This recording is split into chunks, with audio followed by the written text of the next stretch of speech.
అప్పగించిన బాధ్యతల్ని చక్కగా చేస్తే ఎవరైనా ప్రశంసిస్తారు. ఉద్యోగులకైతే ప్రత్యేక ప్రశంసలు, వీలైతే ప్రమోషన్లు, ఇంక్రిమెంట్లు కూడా ఇస్తారు. బట్ గంట వహించిన మన చంద్రబాబు పాలనలో మాత్రం పని బాగా చేస్తే ఉద్యోగులకు దక్కేది చీవాట్లే. దెందులూరు ఎమ్మెల్యే చింతమనేని ప్రభాకర్ ఆయన అనుచరుల చేసిన దాడిలో గాయపడిన ముసునూరు తహసీల్దార్ వంజాక్షి విషయంలో ఏం జరిగింది? ముఖ్యమంత్రి ఆమెకి న్యాయం చేశారా? ఇసుక అక్రమ రవాణా అడ్డుకోవడం వంజాక్షి చేసిన తప్ప? విధి నిర్వహణలో చురుగ్గా స్పందించడం ఆమె చేసిన నేరమా? ప్రభుత్వమే ప్రభుత్వ ఉద్యోగులను చిన్నచూపు చూస్తుందా? ఎంతో నమ్మకంతో ముఖ్యమంత్రిని కలిసిన తహసీల్దార్ వంజాక్షికి నిజంగా న్యాయం జరిగిందా?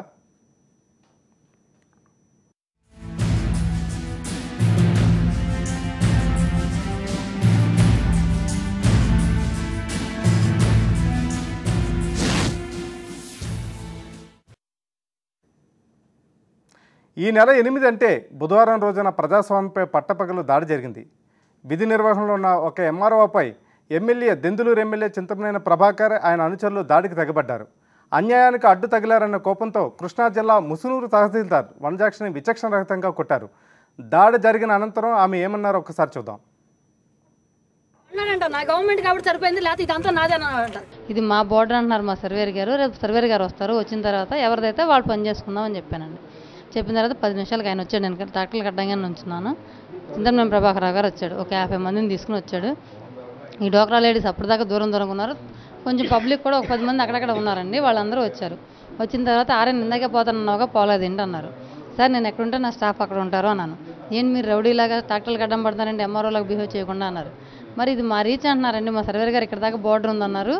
కాబట్టి మీరు ఆపేయండి, రేపు మా సర్వేర్ వస్తారు, మన లోకల్ సర్వేని పిలుద్దాము, ఇద్దరిని కలిసి ఎక్కడ బౌండరీ ఫిక్స్ చేస్తే మీదైతే మీరు తోలుకుందరు కానీ లేకపోతే మేము వస్తామంటే నీకేమన్నా ఉంటే మా కలెక్టర్కి లెటర్ రాసుకో, వాళ్ళ సర్వేని పంపించినప్పుడు బౌండరీ ఫిక్స్ చేసుకోండి, ఇప్పుడు నేను తొలగడం అని ఆ ఎంఆర్ఓని లాగి పక్కన పడేసి కొట్టండి అని చెప్పేసి లేడీస్ ఉన్నారు డోక్రా మహిళలు. వాళ్ళకి చెప్పాడు, వాళ్ళని లాగి కొట్టేశారు. కొట్టిన తర్వాత ట్రాక్టర్లు వెళ్ళిపోయింది. 6 ఉన్నారండి.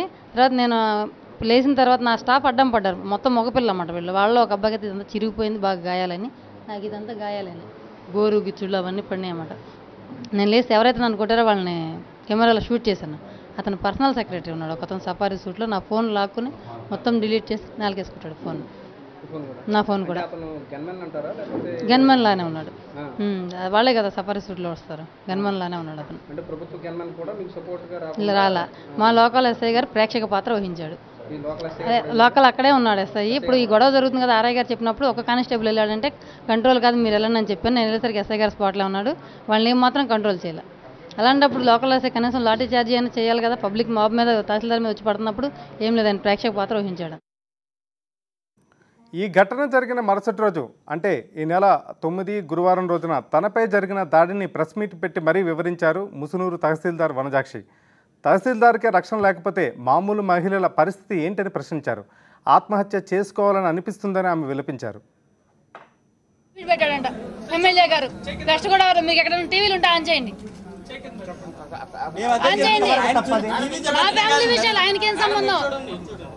ఒక లేడీని ఇంతకంటే ఇంకా డిగ్రేడ్ చేస్తున్నారు అంతే. నా డ్యూటీ నేను చేసినందుకు ఇది నాకు పనిష్మెంట్ అంతే. నా డ్యూటీ సరిగ్గా చేసినందుకే ఇది. ఇట్లా అయితే మేము బతకలేమండి. సూసైడ్ చేసుకోవడం లేడీ ఎంప్లాయీస్ ఎవరో బతకలేరు. కావాలంటే ఇప్పుడు ఎక్కడ ఉంది టీవీలో ఆన్ చేయండి చూపిస్తాను నేను. ఇప్పుడు నా ఫ్యామిలీ నుండి నాకు ఫోన్లు వస్తున్నాయి చాలా అసభ్యంగా మాట్లాడుతున్నారు అని. ఇట్లయితే మేము ఉద్యోగాలు ఏం చేస్తామండి? మా ఫ్యామిలీలో చేసి అట్లా పిల్లల్ని పట్టించుకోకుండా 24 గంటలు అర్ధరాత్రి ఫోన్లు వస్తే ఇసుక ర్యాంపులకి వెళ్ళాలి. ప్రొటెక్షన్ ఉండదు, ఏముండదు. ఎవడని చంపేసినా ఏం చేసినా ప్రాబ్లం అన్నీ ఉంటాయి. ఇంకా పైగా నా ఫ్యామిలీ విషయాలు పబ్లిక్ ఎత్తడే అతను ఎవరండి? నేనేమైనా అతని గురించి ఎత్తానా?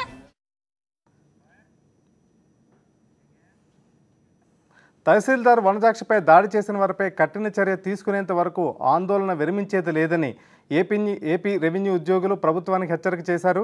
దాడికి దిగిన టీడీపీ ఎమ్మెల్యే చింతమనేని ప్రభాకర్ను అరెస్ట్ చేయాల్సిందేనని పదే గట్టిగా అడిగారు. జరిగిన సంఘటనపై సీఎం చంద్రబాబు విచారం వ్యక్తం చేశారని, సోమవారం నాడు చర్చించి పరిష్కారం చూపుతామని హామీ ఇచ్చారంటూ ఏపీ రెవెన్యూ ఉద్యోగుల సంఘం అధ్యక్షుడు వెంకటేశ్వర్లు మీడియాతో ఆ రోజు విజయవాడలో చెప్పారు. గౌరవ మంత్రివర్యులతో దాదాపు చాలాసేపు సుదీర్ఘమైనటువంటి చర్చలు చేశాము. ప్రధానంగా చింతమనేని ప్రభాకర్ గారిని ఇమ్మీడియట్గా అరెస్ట్ చేయాలని చెప్పి కోరటం జరిగింది. అయితే దానికి సంబంధించి ఆయన ప్రభుత్వ విప్పుగా ఉన్నారు కాబట్టి ముఖ్యమంత్రి గారు మాకు కూడా హామీ ఆల్రెడీ మాతో కూడా మాట్లాడటం కూడా జరిగింది. అదేవిధంగా మంత్రివర్యులు కూడా సోమవారం రోజున ముఖ్యమంత్రి గారితో ఈ విషయాల మీద చర్చించి ఆ రోజు ఆయన అరెస్టు సంబంధించి నిర్ణయం తీసుకుంటారు. అయితే ఏపీ రెవెన్యూ ఉద్యోగులు ఈ ప్రకటన చేసి 12 గంటలైనా గడవక ముందే పెద్ద ఎత్తున ఒక వ్యూహాత్మకంగా అడుగు ముందుకు పడింది. అనుకోని విధంగా సోమవారం నాడు జరగాల్సిన చర్చలు ఇవాళ జరిగాయి. ఇవాళ చర్చలు జరిగిన తర్వాత ఆందోళన విరమిస్తున్నట్టు రెవెన్యూ ఉద్యోగ సంఘాలు ప్రకటించాయి. ఎంఆర్ఓ వంజాక్షిపై టీడీపీ ఎమ్మెల్యే చింతమనేని దాడి విషయంపై ఏపీ సీఎం చంద్రబాబుతో చర్చించిన తర్వాత విధులకు హాజరవుతున్నట్లు ఉద్యోగులు ప్రకటించారు. జరిగిన సంఘటనపై సీనియర్ ఐఏఎస్ అధికారితో విచారణ జరిపిస్తామని సీఎం హామీ ఇచ్చారంటూ వాళ్ళు వెల్లడించారు. మరి మా దాడికి ఏదైతే పార్టిసిపేట్ చేశారో వాళ్ళని కానీ అదేవిధంగా చింతమనేని ప్రభాకర్ మీద కానీ చోద్యం చేస్తున్నటువంటి ఏదైతే ఎస్ఐ ఉన్నాడో మరి ఆయన ఆ యొక్క విషయాన్ని సర్దుబాటు చేసి మరి కాపాడాల్సిన ఎస్ఐ ఈ విధంగా చేయడం కరెక్ట్ కాదంటే ఈ మొత్తానికి సంబంధించి విచారణ కమిటీని ఒకటి నియమిస్తానని చెప్పి ఐఏఎస్ అధికారితో ఒక సీనియర్ ఐఏఎస్ అధికారితో విచారణ కమిటీ వేస్తారని చెప్పి మాకు హామీ ఇచ్చారు. వెంటనే ఆ విచారణ కమిటీ ద్వారా మరి ఎవరు తప్పు ఒప్పులు కానీ అదేవిధంగా బోర్డర్ సమస్యలు కానీ అదేవిధంగా ఎస్ఐ యొక్క పాత్ర కానీ ఇవన్నీ కూడా విచారణ చేపించి బాధ్యుల మీద తప్పనిసరిగా నేను చర్య తీసుకుంటానని చెప్పి మాకు ముఖ్యమంత్రి గారు హామీ ఇచ్చిన మీదట మరి ఇప్పుడు మేము ఏదైతే ఆందోళన కార్యక్రమం మరి సోమవారం నుంచి వర్టూరు అనుకున్నామో జిల్లాలో కృష్ణా జిల్లాలో అనుకున్నామో దాన్ని ఇక విరమిస్తున్నాం. అదేవిధంగా ఈ రోజు నుంచి మరి ఆ జిల్లాలో కృష్ణా జిల్లాలో విధులకు యథాతథంగా హాజరవుతారు. ఆల్రెడీ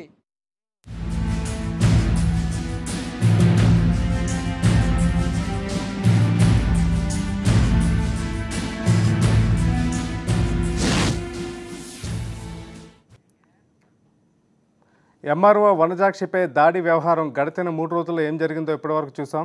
ఇవాళ ముఖ్యమంత్రి చంద్రబాబు నాయుడు నివాసంలో వనజాక్షితో పాటుగా ఎమ్మెల్యే చింతమనేని ప్రభాకర్తో కూడా సీఎం చంద్రబాబు మాట్లాడటం జరిగింది. మాట్లాడిన తర్వాత ఉద్యోగులు నేరుగా ఆందోళన విరమిస్తున్నట్టు కూడా ప్రకటన చేయడం జరిగింది. వాస్తవంగా ఎంఆర్ఓ వనజాక్షికి సంబంధించి ఆమె ఆత్మగౌరవం నిలబడిందా? నిజంగా ఆమె ఆత్మగౌరవం నిలబడేలాగా ఈ ప్రభుత్వం వ్యవహరించిందా? ఈ వ్యవహారం మొత్తం మీద ఆమెకి న్యాయం జరిగిందా లేదా అనే అంశంపై చర్చ సాగించడానికి ఇప్పుడు మనతో పాటు వైఎస్ఆర్సీపీ సీనియర్ నాయకురాలు ఎమ్మెల్యే రోజా గారు ఉన్నారు. రోజా గారితో పాటుగా లాయర్ సుయోధన్ గారు ఉన్నారు. ఇంటర్నేషనల్ అంతర్జాతీయ న్యాయానికి సంబంధించి అనేక పరిశోధనలు చేశారు. అలాగే క్రిమినల్లకు సంబంధించి కూడా ఆయన నిష్ణాతులు. దీంతో పాటుగా ఏలూరు నుంచి సాగర్ ఏపీ ఎన్జిఓ ఉపాధ్యక్షులు సాగర్ మనతో పాటు డిస్కస్ చేయడానికి లైన్లో ఉన్నారు. ఎందుకంటే సాగర్పై 2 రోజుల క్రితమే అంటే నిన్న మధ్యాహ్నం ఒక కేసు కూడా నమోదైన విషయం మనం సాక్షి ఛానల్ ద్వారా వెలుగులోకి తీసుకొచ్చిన ఘటన మనం చూస్తున్నాం. దీంతో పాటుగా విశాఖపట్నం నుంచి మహిళా నాయకురాలు మహిళా సమస్యలపై పోరాడుతున్న లక్ష్మి గారు కూడా ఈ డిస్కషన్లో పార్టిసిపేట్ చేయడానికి రెడీగా ఉన్నారు. ముందుగా రోజు గారి దగ్గరికి వెళ్దాం. రోజు గారు, ఈ వనజాక్షి వ్యవహారానికి సంబంధించి గడిచిన 8, 9, 10 తేదీల్లో వరుసగా 3 రోజుల ఘటన మనం పరిశీలించినట్లయితే ఈ ప్రభుత్వం ఒక మహిళా ఉద్యోగికి సంబంధించి ఆత్మగౌరవాన్ని కాపాడే దిశగా అడుగులేసిందని చెప్పాలా, లేకపోతే ఒక పంచాయతీ జరిపిందని చెప్పాలా? మహిళా సాధికారతను దెబ్బతీసే విధంగా ఈ ప్రభుత్వం నడుచుకుందనే దాంట్లో ఎటువంటి సందేహం లేదు. ఎందుకంటే ఈరోజు మీరు చూస్తే ఒక ఉద్యోగస్తు మీద వాళ్ళు దాడి చేశారు. కానీ గతంలో మీరు చూస్తే వీళ్ళు అధికారంలో వచ్చిన 1 సంవత్సరంలో వైఎస్ఆర్సీపీ కార్యకర్తల మీద కానీ ఆ తర్వాత నాయకుల మీద కానీ ఆ తర్వాత పెన్షన్ల కోసం ఆఫీసులకు వచ్చిన మరి తెలుగుదేశం పార్టీ కానటువంటి వాళ్ళు న్యూట్రల్ వాళ్ళు కానీ మిగతా వాళ్ళ మీద ఏ విధంగా వాళ్ళు దాడులు చేశారు. ఆ తర్వాత అసెంబ్లీ సాక్షిగా ఎమ్మెల్యే మీద మొన్న కర్నూలులో అఖిలప్రియ మీద మనం కళ్ళారా చూసాం. రాజధాని విషయంలో మీరు చూస్తే బోయపాటి సుధారాణి ఎవరైతే ఒక మహిళ ధైర్యంగా ఇది తప్పు అని చెప్పి ఒక తప్పుని ఎత్తి చూపిస్తే వెంటనే వాళ్ళ మీద దాడులు చేయటం, వాళ్ళని బెదిరించడం, వాళ్ళ మీద SC ST కేసులు పెట్టడం, లేదా చివరికి వాళ్ళ క్యారెక్టర్ మీద క్యారెక్టర్ అసోసియేషన్ చేయటం, క్యారెక్టర్ కరెక్ట్ కాదని. ఒక మహిళ అనగానే ఈ విధంగా వాళ్ళు లొంగ తీసుకుని భయపెట్టాలన్న ప్రయత్నం చేస్తున్నారనేది ఇప్పుడే మనం వనజాక్షి మాటల్లో విన్నాం. సో పర్సనల్ లైఫ్లోకి ఎంటర్ అయిపోయి ఏదో ఒకటి మాట్లాడి వాళ్ళ కుటుంబాన్ని వీధికేసేసి వాళ్ళని భయపెట్టి ఏదో ఒకటి చేయాలనుకోవటం ఎంతవరకు సమంజసం నేను అడుగుతున్నాను. అక్కడ ఒక ఉద్యోగస్తురాలిగా వనజ గారు చాలా సిన్సియర్గా పనిచేశారనేది మనం కళ్ళారా చూసాం. ఈరోజు చింతమనేని చేస్తున్న ఇసుక మాఫియాని ఒక మహిళగా ఉండి అడ్డుకున్న ఆవిడ్ని అసలు చంద్రబాబు నాయుడు గారు అభినందించాలి. అలాంటిది ఈరోజు ఆవిడ మీద దాడి జరిగితే ఆ వీడియోలో ఆ క్లిప్పింగ్లన్నీ చూసి ఆ సీరియస్నెస్, ఇంతమంది ఒక జిల్లా అంతా కూడా ఉద్యోగస్తులు ఆమెకు అండగా నించున్నారు అంటే ఆమె ఎంత మంచి వ్యక్తి, ఎంత సిన్సియర్ వ్యక్తి అనేది అర్థం చేసుకోవాలి. అలాంటిది ఎన్నికల ముందేమో ఏదైనా తప్పు జరిగితే 3 నిమిషాల్లో నేను అక్కడ ఉంటాను, మీ అందరికీ ఫోన్స్ ఇస్తాను, నాకు కాల్ చేయండి అని.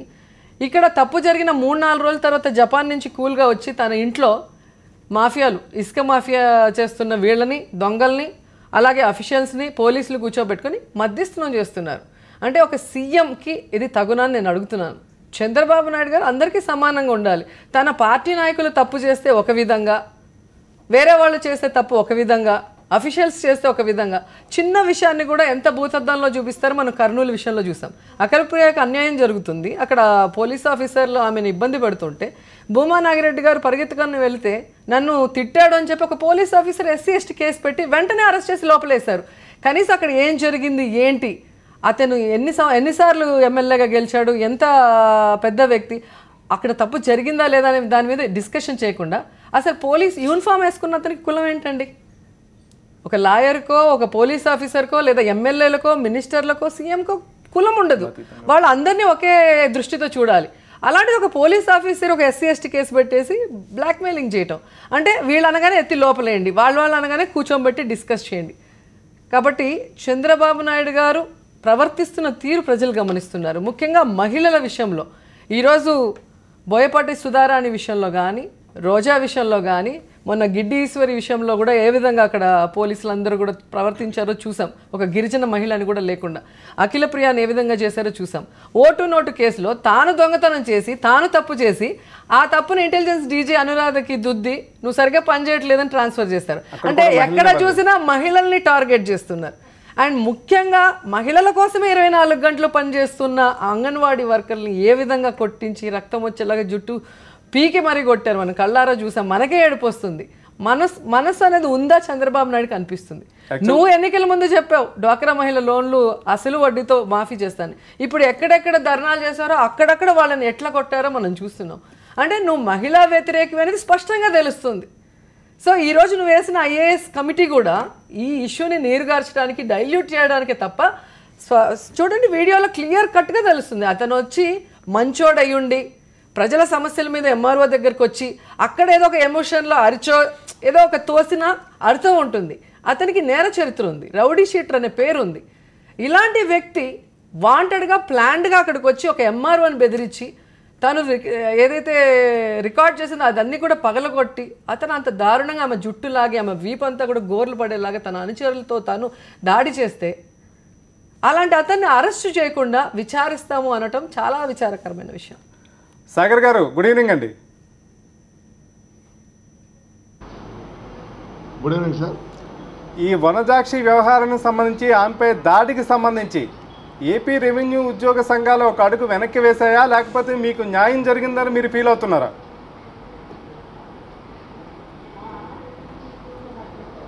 న్యాయం జరిగిందని ఫీల్ అవ్వట్లేదండి. అసోసియేషన్ ఇంకా బాధ్యతగా ఈ విషయం టేకప్ చేయాలి. ఎందుకంటే ఒక మహిళా ఉద్యోగునికి భద్రత కరువైందని ఆంధ్రప్రదేశ్లో ఉన్నటువంటి మహిళా ఉద్యోగులందరూ ఆందోళనలో ఉన్న సమయంలో కమిటీ వేయటం నీరుగార్చింది. నిందితుడు చాలా ప్లాన్డ్గా తప్పుకున్నాడు. ఆయన నేర చరిత్ర గలవాడు. ఆయన తప్పుకున్నాడా? ఆయన సాగర్ గారు 94 నుంచి కూడా అతనికి రౌడీ షీట్ ఉంది. సాగర్ గారు ఒక్క నిమిషం. ఆయన తప్పుకున్నారా, తప్పుకునేటట్టు చేశారా, ఆయన చరిత్ర ఏంటి, అసలు ఎందుకు మీరు అరెస్ట్ చేయాలని గట్టిగా పోరాడుతున్నారు?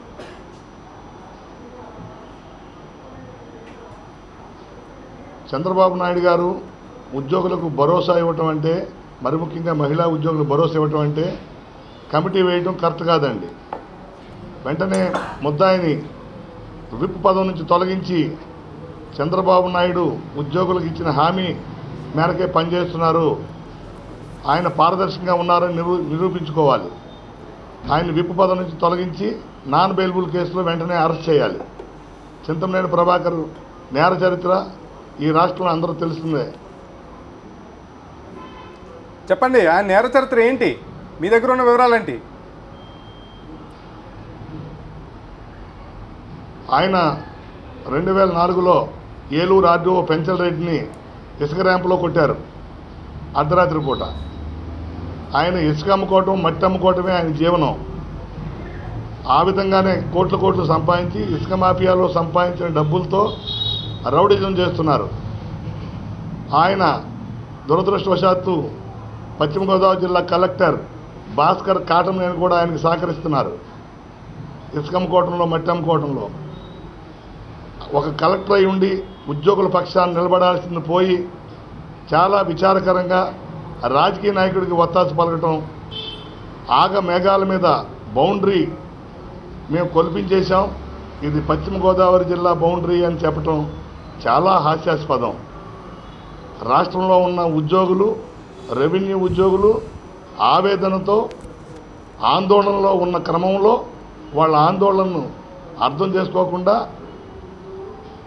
నిస్సిగ్గుగా పశ్చిమ గోదావరి జిల్లా కలెక్టర్ ఎమ్మెల్యేకి ఒత్తాసుగా బౌండరీ మేము కొలిపించేశాం అంటే, బౌండరీ కొలవాలంటే కృష్ణా జిల్లా కలెక్టర్ గారు కూడా జాయింట్ సర్వేకి ఒప్పుకోవాలి కదండి. ఆయన రాకపోయినా, ఆయన మనుషులను పంపకపోయినా అత్యుత్సాహంగా పశ్చిమ గోదావరి జిల్లా కలెక్టర్ భాస్కర్ కాటమనేని ప్రభాకర్ చింతమనేనికి సపోర్ట్గా మేము కొలిచేశాం, ఇది పశ్చిమ గోదావరి జిల్లా బౌండరీలోనే ఉందని నిర్ధారించడం, దాన్ని ఒక పత్రికకు లీక్ చేయటం చాలా హాస్యాస్పదం. ఈ ప్రజాస్వామ్యంలో కలెక్టర్లే రాజకీయ నాయకులకు తొత్తులుగా తయారైతే ఈ వ్యవస్థను ఎవరు బాగు చేయలేరు. నేరస్తుడు చాలా తెలివైనవాడు.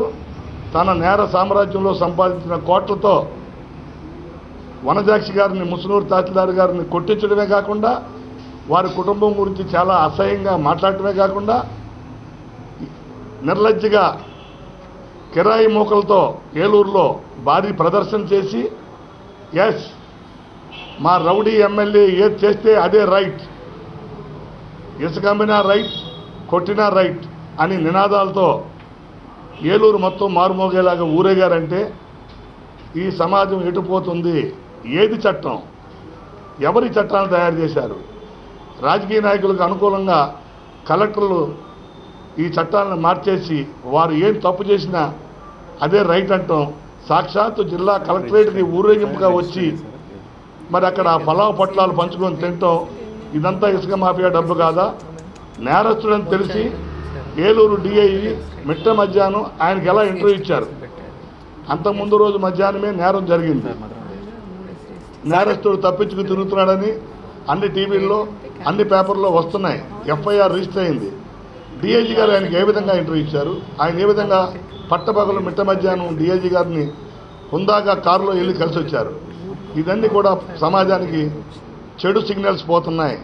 చంద్రబాబు నాయుడు గారు, మీరు ఇప్పటికైనా మాకు ఇచ్చిన హామీని నిలబెట్టుకోండి. మారిన బాబుని ఉద్యోగులతో కలిసి భాగస్వామ్యంతో పరిపాలన చేస్తానన్నారు. మరి ఈ శాసనసభ్యుడే విప్పే మా మీద దౌర్జన్యాన్ని దిగితే మేము ఎవరి దగ్గరికి పోయి రక్షణ కోరుకోవాలి? సాగర్ గారు, మీరు కీలకమైన ఒక్కడి కోసం ఉద్యోగులను వ్యతిరేకం చేసుకోవద్దు. విద్యాసాగర్ గారు, మీరు చాలా కీలకమైన అంశాలను ప్రస్తావించారు. ఇప్పటికైనా సరిహద్దుకు సంబంధించి శాసనసభ్యుడి కోసం మీరు ఉద్యోగులను దూరం చేసుకుంటే ఈ రాష్ట్రంలో మేము సహకరించేది ప్రశ్నార్థకం అవుతుంది. సాగర్ గారు, మీరు చాలా కీలకమైన అంశాలు ప్రస్తావించారు. ఒకటి, సరిహద్దుకు సంబంధించి ఒక ఎంఆర్ఓపై దాడి జరిగిన తర్వాత దాన్ని ఒక సరిహద్దు సమస్యగా, ఓటుకు నోటు కేసులో 2 రాష్ట్రాల మధ్య ఉద్రిక్తతను రెచ్చగొట్టే ప్రయత్నం ఎలాగైతే జరిగిందో, ఇక్కడ కూడా ఒక ఎంఆర్ఓ మీద దాడి జరిగిన వెంటనే ఒక ఎమ్మెల్యేని కాపాడడానికి 2 జిల్లాల మధ్య సరిహద్దు సమస్యను క్రియేట్ చేశారని మీరు చెప్తున్నారు. దాంతోపాటుగా ఒక నాన్ బెయిలబుల్ వారెంట్ కేసు దాఖలైన తర్వాత ఒక ఎమ్మెల్యేని ఎలా కలుసుకుంటారు, సదరు డిఐజీ ఎలా కలుసుకుంటారు, ఎలా ఇంటర్వ్యూ ఇస్తారని మీరు 2 కీలకమైన అంశాలను ప్రస్తావించారు. ఇది చాలా వ్యాలిడ్ పాయింట్గా కనిపిస్తుంది. దీనిపై డిస్కస్ చేయడానికి న్యాయ నిపుణులు సుయోధన్ గారు మనతో ఉన్నారు. ఒక్కసారి బ్రేక్ తర్వాత మళ్ళీ మీ దగ్గరికి వస్తాను.